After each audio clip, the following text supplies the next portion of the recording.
microscopic change at a point can affect large-scale changes in the medium, okay? So this is a principle in fluid dynamics. So if I make a change at a point, that change will build into the fluid dynamics. It'll build into the flow, and it'll become a large-scale effect. And this is how weather systems build. They build from what the physicists call the butterfly effect. The idea is that a butterfly flapping its wings will change the weather because of this principle that a microscopic change at a point will affect large-scale changes in the medium. Now, this is all a part of chaos theory. Chaos theory is not a theory about whether there's chaos. There's plenty of chaos. But the theory is all about how come order arises out of chaos. Because undeniably, order arises out of chaos. That's where it arises, is out of chaos. But it arises at boundaries out of chaos. And it arises out of infinitesimal causes. You can't find the point where that originates the change. So that's called, let me think what that's called. It's called a strange attractor. It's a strange attractor because you can't find it. It's too strange. It's a microscopic, an infinitesimal point is where the change originates. And so you'll notice it when it starts to get to be a big enough change but you don't know exactly where it started. You can't pinpoint the point where it started. So this is the language of physics. It's often highly imaginative. So it's a strange attractor. The butterfly effect. This is the language physicists are using for describing these things.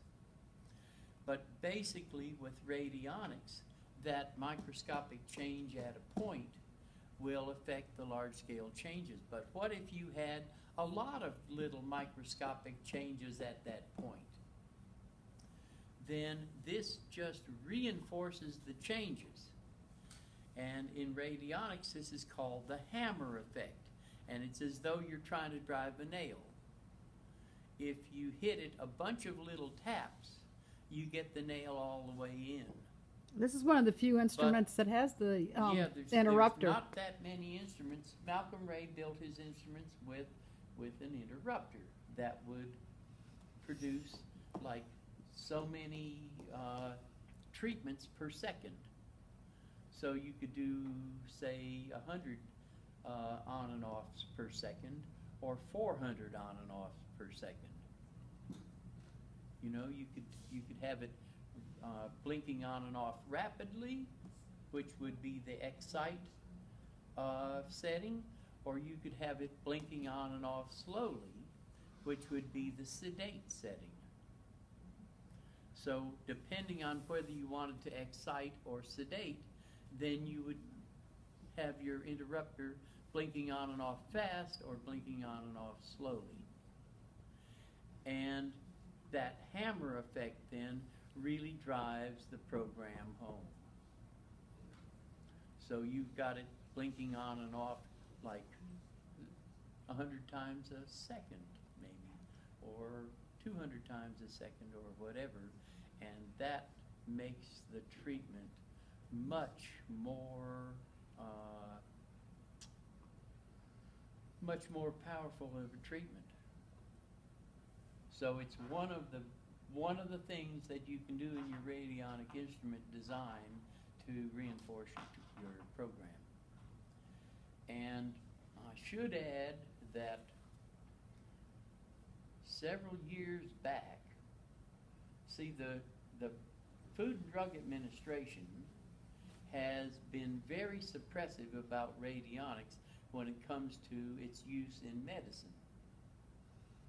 And they've persecuted people like Abrams and Drown and whatnot for the use of radionics in medicine. There's been no concern about its use in agriculture, but the medical profession has been extremely, like you might say, aggressive in establishing and maintaining their territory. Except in the United Kingdom, where it is legal to practice radionics as a medical device.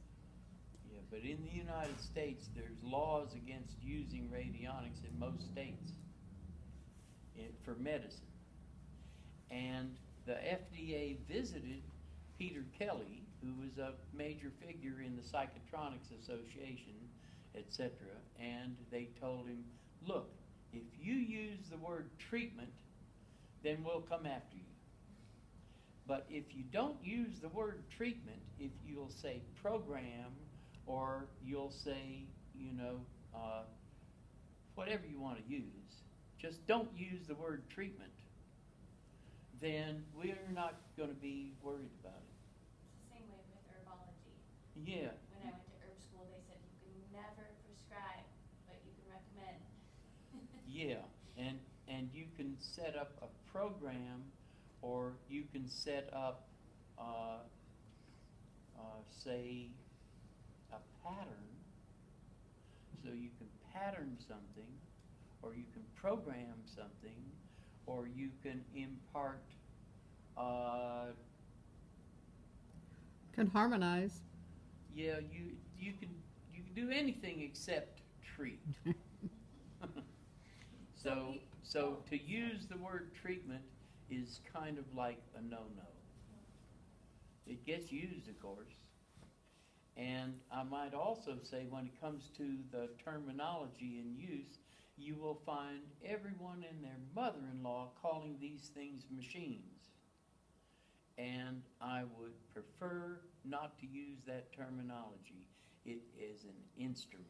Or a device. It could be a device, yes, but think of it as an instrument like you would think of a microscope as an instrument, or a telescope as an instrument, or a stethoscope as an instrument, or whatever have you. You would never call a stethoscope a machine, because it takes an operator to operate it. And this takes an operator to operate it. It has to be used with some intent and some intelligence. And there's no moving parts. And yeah, there's no moving parts per se, though there is that interrupter. But basically, it's working as an instrument. Or a tool. And yes, as a tool, that's right. Because you're not putting it like your clothes in the dryer and turning it on and letting it run as a machine without any intention or supervision or intelligence or anything. You're using it with specific intent and intelligence. So it takes an operator to make this work. It's not, strictly speaking, not a machine like a tractor is a machine.